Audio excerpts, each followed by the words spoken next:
What's up, people? It's Dave, it's Duncan, back from Metal Epidemic for another review. And for this review, we have been checking out the new EP from Melbourne alternative metal outfit, Circle. The band's new EP, The Stories We Are Afraid Of, Volume 1, is out November 25th on Wild Thing Records. You make my heart sing. So, Duncan, we find... Oh, no, we're not going groovy. Fine then. Fuck you, Dave. Fuck you. I'm getting right in it. Not hanging about. Yeah, we've finally got the new Circles EP to discuss. We've been reacting to singles left, right, and centre over the last few months. Mm-hmm. So definitely been excited to hear how all these singles kind of fit into this 6-track EP. The band, they formed in 2010. And have constantly been at the forefront of progressive heavy music, with their musical foundations becoming a strong component of the worldwide Djent movement. Early releases from the UK's Basic Records in 2011, The Compass, and in 2013's Infinitas garnered unanimously positive reaction from fans and critics across the globe. The Stories We're Afraid Of Volume 1 is the first instalment of an epic 2-part EP following Circles' second album, The Last One, which garnered international recognition and domestic success in Australia, number 4 in the Music's Album of the Year 2018, number 3 in the AIR and Independent Albums. The progressive giants continue to lead the path of the international prog tech metal movement, with their upcoming release furthering the incorporation of shimmering, wavering pads, belting breakdowns and propelling percussion. The Stories We're Afraid Of portrays the process of piecing together existentialism and identity to rekindle a strong connection with oneself, which had previously dwindled to a flicker. First single, Sleepwalking, encompasses the realisation of the cathartic state, and Dig marks the first steps toward change, leaving 4 more tracks to shape the meaning of the EP. Not a Mudvayne cover. Not a Mudvayne cover, is not a Mudvayne bass pop in sight. No, there is not. Not a single. It's not there. Berber thing. No, nothing. No. So Duncan, I know you've been jamming this relentlessly. So I imagine you have a few things you'd like to say about this EP. So I'm going to let you take the floor and give us your thoughts on the new Circles EP. I have listened to it so much that I no longer have things to say. I no longer have an EP because I've worn it out. You can blame their PR for that. Who tried to turn the winds against us, Dave. She's turning the winds against. She's turning the like we could reveal the veil just now. Yeah, and Lisa, I did not until the album come through tell Dave that I'd had it for about a month and a half longer than him. So yeah, I've been spinning it in silent, bottling up all the raw emotion that I have to talk about this EP and having no one to fucking talk to it about. So yeah, I think in fairness to her, it was off the back of our stellar work, Dave, yourself and myself, on our reaction videos and the giddy glee that we showed, the childlike abandon that we brought through facial expressions and just happiness. The songs that we heard in Sleepwalking and Dig, that either that she's using me as a test case subject, prolonged exposure to Circle's new EP causes Duncan to smile a lot more than his family's comfortable with. So yeah, like I was curious because I never heard that previous album. With the personnel change. To me, Circles were very much The Compass, which was the first time we experienced them, which would have been in or around the formation of our original website way back in 2012. I remember getting it then from Basic, and always thinking that they had this really cool, like the music was really, really cool, but the vocalist, who I thought had a great set of pipes, sounded like he should have been in a different band. And never gelled. He always sounded more kind of old prog, and they sounded like modern metal. And the two never really fit in a comfortable way for me. So they've obviously changed personnel around a little bit. New singer, didn't hear the previous album. You'd assured me through conversations that the guy had pipes.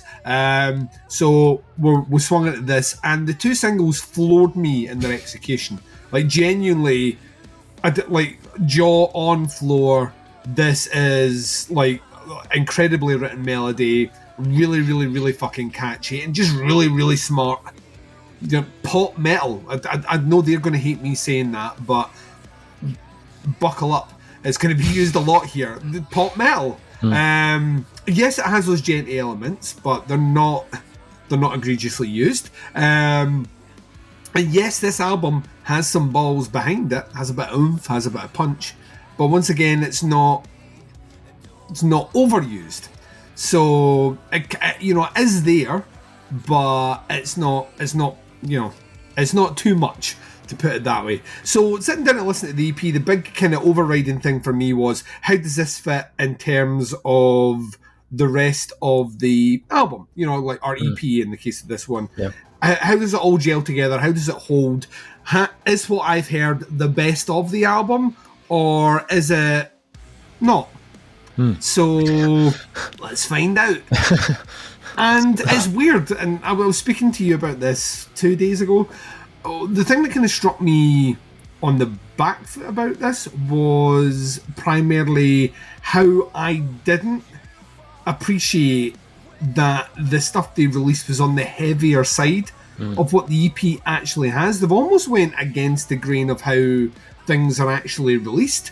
You tend to pick the more catchier elements, the more marketable elements become what you push forward and what you release. In the case of this one, what they've went with is arguably the two heaviest songs on the release overall are the kind of entry point.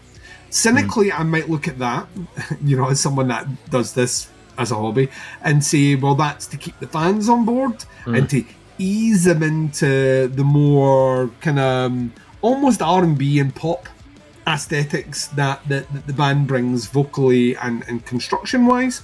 But then there's another part of me that thinks, no, they're actually great entry points, especially the positions on the album. The first single was track 3, the second was track 5. This is a 6-track EP.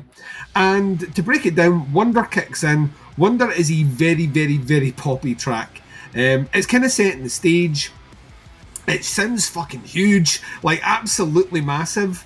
And it's not necessarily a guitar-driven track. It's all about building and building and building. It's constructing all those elements. Production across the board, so I'm not going to say this in every track, impeccable. It's like pristine. Like, you could hear an ant fart on the cymbal at the back of the drum kit. That's how fucking pristine everything's picked up. So, it's really well done. It then swings into Bliss. Bliss is a banger, like absolute banger. The fact that this wasn't a single, blows my mind. It's cheeky, it's bouncy as fuck. I mean, it's like made for a pit.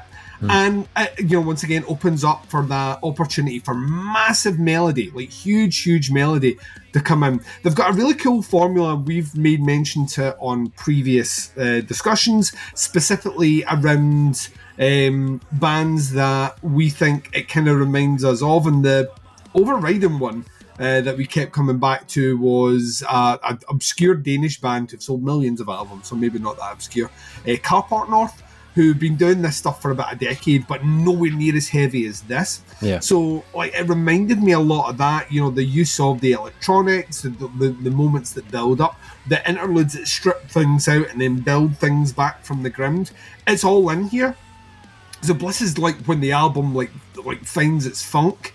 Then you get Sleepwalking. Sleepwalking is just an absolute banger, like a legit banger, like perfect single, really is. And then it takes a step down. You built that way up, you've got your solo up, and then it reaches the midway mark and it strips things down. And Echo is a track that explores the more quieter, vulnerable moments of the band, and it's done really, really well. It's positioned perfectly. It once again sounds huge, but there's depth to the track. Vocally, it's a bit more challenging, a bit more varied. Electronics are really kind of held back as well. Guitar works great, drumming's impeccable, and then you switch into Dig. Dig brings things back into you, coming out that slump, that lull in stylings back into Dig. Dig also huge banger. Arguably the chorus of the entire EP. The chorus is so fucking Moorish, and it's really, really well done. And then it goes into Reckoning, which closes out it. Reckoning is as close as the band gets to kind of djenty proggy stuff on the entire thing here, in that it's got a lot more going on. It's the one that kind of sounds a little bit different, including the vocals, which actually sound like there's more kind of grit behind them. They sound a bit more discordant, almost like he's singing a lot closer to the mic and really pouring his soul into every syllable. Every word that comes out just has weight and gravity about it, and it concludes brilliantly. And then you're left sitting there with an EP that's 25 minutes long, that every single track has a memorable singable chorus that's really well structured, really well recorded, really well written, and makes you smile. And that's the kind of the big success story for me on this album, which is dealing with, like you mentioned from the press release, like existential dread, the questions that we ask ourselves in the dark and all the rest. And it's an immensely positive sounding EP. It has so much fun and quirk and bounce and vibe about it. It's like I've been listening to it loads and have listened to it loads, and this is I'm in a bit of a slump at work or something. You shove the Circles EP on, tracks kick in, you're smiling. It's just really, really, really, really well done. Vocally, it's impeccable. This guy is legit one of my favourite vocalists I've heard this year. I think his melodies are so smooth and pristine, like just absolutely immaculate in the way they're constructed. And we've mentioned it before, to get a release where there's one or two songs on that release that have vocal melodies that are memorable after a first listen is a rarity, let alone 4 or 5 and you're still trying to remember how it goes. Like those singles we listened to in the reaction, Sleepwalking and Dig, right at the end of the first listen, I had that chorus stuck in my head and it wasn't coming out. And then by the time you start adding Bliss, Echoes, Reckoning and Wondering, they're all like that. If I was them, I'd feel immensely proud of what they've done. It's a fucking huge statement that not only I hope carries their fans over with them, but this sound is crying out for a huge fan base of people that have never heard this band before, that are about to find their favourite band. I think it's a really, really, really, really great EP, and I cannot wait to hear what the guys bring in EP number 2. Is it going to be the same sort of vibe? Is it going to go a bit darker? Who knows? But they have me in at day dot when it does come out. So yeah, I thought this was kind of great. Interesting. I've only had it, a couple of weeks, so I can't say I've had, a couple of months. Stunning the wains against us, Dave. Stunning the wains against us. It's funny how if I send Duncan an album, 6 weeks in advance, he doesn't listen to it, until we're ready to review it. If Lisa sends him a release, he's got that listened to. He's had it spinning and spinning and spinning for weeks. You promised me you would never bring that up. Look what she's done to us, Dave. Don't play into Lisa's game, just love me. I'm looking. I've always had a soft spot for these guys. Like I loved The Compass. Like 2011's The Compass, brilliant album. And I've kind of been following them ever since. The last album from 2018. I enjoyed the last album. If I'm completely honest, I maybe didn't gel with it as much as some of their previous albums. That album was the first, obviously, to include Ben Richter on vocals. He joined the band originally as a guitarist in 2016, and then moved into the front to do vocals the year later. I liked it. I thought his vocals were really good on the album. I thought he slotted in very seamlessly. A different tone, as you've said, from the previous vocalist, Perry, but very talented. I don't think we got even near what he was capable of on that last album, though. Yeah. And this EP proves that, like, because not only does he sound more confident and more kind of daring as a vocalist, but that like conviction and kind of fearlessness has bled into the rest of the band and the music. This band sound the best they have ever sounded here. Like, everything feels just absolutely locked in. The songwriting has went up a level. It now sounds like, to me, it sounds like the full package. Musically, like, still kind of varies between that kind of progressive metal, bit of djent, bit of alternative, bit of pop in there as well. And I think the balance they've got is absolutely perfect. The kind of like poppier side never becomes too like sickly or too like dominant. You know, they would lose any kind of credibility as a metal band. And the progressive, more kind of djenty side of them still, you know, sounds huge. The riffs on this EP are massive. Like, there's at least one moment on every track where you'll just stop and just like be in kind of awe of its heaviness. You're just like, what the, you know, the guitar tone could be my favorite guitar tone they've had so far. And I genuinely, I thought the kind of thickness of the tone they had on the Compass was pretty fucking awesome. But it feels more refined, but it has levels. Like this, it feels heavy to begin with on the verses, but they somehow managed to take it to another level of heaviness. There's a riff on the opening track, Wonder, where it's the same riff they use in the chorus, but then they bring it back and they drop it down a tone, and that bottom string must be about, it sounds like it's about hanging off the fretboard. It sounds so low, but it sounds so heavy. As much as I love the heavy stuff, I can't help but be just as impressed with the kind of lighter, more kind of contemporary side of their sound. Bliss, for me, was absolutely brilliant. I loved that more like R&B kind of alternative sound.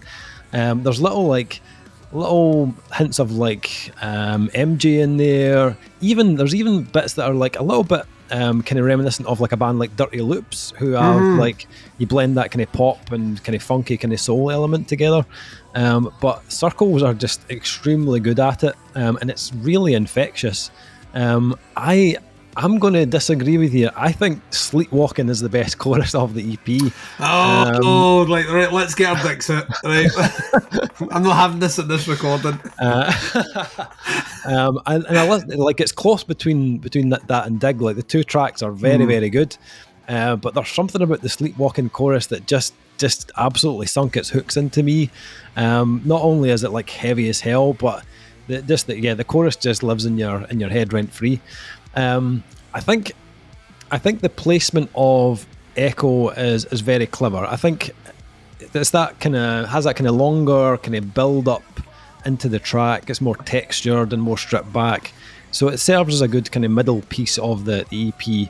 It's also different enough from the other tracks that it creates almost this kind of feeling like a break in the middle of the EP before they hit you with Dig. That being said, I do think it's the weakest track on the EP. It's not a bad track. I just feel like it's the one track that doesn't really leave me wanting to go back and re-listen to it. It's the one that I'm like, I'm kind of waiting for this one to be finished so I can get on to the next one type thing. It's not bad, it's just it wasn't my favourite track of the EP. The last track, the Reckoning, which is the longest track of the EP at just kind of under 5 minutes. I thought this was a great closer. It's a bit darker. It's a little bit Deftonesy, and the kind of the quieter kind of vocal parts, and a wee bit in the guitars. There's a moment where they use a kind of lo-fi kind of guitar effect. I was like, oh, that's a wee bit Deftones-ish. And there's a little sprinkling of a kind of 80s kind of synth on the track as well. It's not overused, just it's very kind of, you know, in and out, but And then they bring it all together with this fucking huge riff. It's got a great climax. But it doesn't sound like just, something we've done earlier in the EP. It has its own kind of flavour. This absolutely delivers. Like, great production. I think the production's all done by Ted, the guitarist. He's incredibly talented. He's sounds, like absolutely ridiculously talented. Yeah. Because once again, we talk about it's why I'm not always for members of the band producing the band, because I always feel that objectivity I think someone who's not in the band recording a band is removed enough from it to give like a full sound. I think if you're too in it, you can be clouded by your judgment. No, this is spot on. Like, everything is spot on. Yeah, absolutely. Yep. I think if this is anything to go by, then Volume 2 is going to be awesome. It kind of it makes me want an album. Like, I'm just like, yeah, I'm the same. Just give me more of this, please. Like, I wish this was like double the length. Just give me an album's worth. But yeah, very, very good EP. As a person who is like not the biggest EP fan, hates EPs. Yeah, I did really enjoy this. Yeah, it's really good. The scoring for the new Circles EP, The Stories We Are Afraid of Volume 1. What are you scoring this one, Duncan? So I'm coming in a 4.5 out of this one, for out of 5 for this one. I think, like I say, I think it's so modern and so, like, just unabashedly happy, and like really, like, you cannot help but smile listening to this. Even when it goes a bit darker, and you can't not. It makes you feel so fucking good to listen to it. Which I hope they know that's the effect. I hope that's not hope their intention wasn't something else. But it really, really is. Like, if they were excited recording it, trust me when I say I was buzzing listening to this. I still am. Like, when I've spun this easily over 20 times. It's that easy to listen to it. And I still, like, when a chorus is coming out, like, yes, my fucking jam! Like, let's do it! You know what I mean? I just can't help. I'm not a smiley person by nature. Dave will attest to that. But I've smiled a lot during this review, and it's because of how much I enjoy this release. I think the 0.5 down probably is, like, not that far off what you were saying, although I think I do like Echo. I think it does serve a purpose, and the purpose I enjoy the build up to the point where you start getting that, you know, like, where it sounds like dial-up trying to connect to your computer. Yeah. We've all been there if you're old enough. But like when it builds into that and it hits that crescendo, it goes right in the dig really smooth. And I think that's the purpose, is it lulls you down and brings you in. Whether or not it's the best track on the album or it's overtly memorable, it has a clear purpose, and I like its purpose for what it does in the rest of it. But yeah, like my knocking down of this, which doesn't seem fair, and I probably hate myself for saying this, the 0.5 probably comes up because, like yourself, I'd much rather they'd just done this as one album, tag Volume 2 on the end of it, and you could have a contender for top 10 of the year. I think it's that well written. I really, really, really do. It's an EP. It won't be in contention for albums of the year anyway, because albums of the year. But I've already been telling people that they should wait to listen to this. Like, already been highlighting certain people where I'm like, this is the album that will get. Like, it's almost a great transitional album as well. You wouldn't have to nudge people too far from listening to stuff that is, you know, heavy but not that heavy, as a gateway album with those heavier sections of the guitar into something heavier. You could easily transition them through. And yeah, whatever this vocalist has been taking, it's a long way to give a score. Whatever this vocalist has been, fully aware of it, but I've had it for a month and a half, and Dave's dropping shit on the floor. That powerful Dave's like, yeah, fucking mouse to record this review. Batteries are out and everything. Battery, I'll power it with my fucking nose. Like, nose power. And it genuinely is, I can't stress it enough, whatever the vocalist is doing right now is special. There's a handful of vocalists that I can ever think in kind of the last 5-6 years that have that transitional power to be in metal and in that kind of really catchy groove the pop without compromising anything. It's a special ability, and we just need more of it. That's what we need. We need more and more and more of it. 4.5 for this one. Like as soon as it comes out, fucking get it. You're gonna smile as much as me. Yeah, I will just completely agree with that. 4.5 for myself as well. Really enjoyed it, and I'll just double down on what you said, Ben. Like, what a job, man! Like, vocally, this is stunning, absolutely stunning. What a voice! Why is he playing guitar? Fuck guitar. Just do this. Like, if I could sing like this is all I do, even in Zoom calls at work. Here's the timesheet. The timesheet. And I'm like, oh, here he goes. So Circles, new EP drops on November 25th. The Stories We Are Afraid Of, Volume 1. Links below to the band, to the pre-order, to some of the singles. Check them out. Let us know what you think. Stick some comments in. That is the review. Thank you for checking it out. Much appreciated. We'll be back with another review very soon. But until then, take care. Speak to you soon. Bye, everyone. You could have listened to the EP in the time you've listened to this review. So go and check it out right now. No excuse.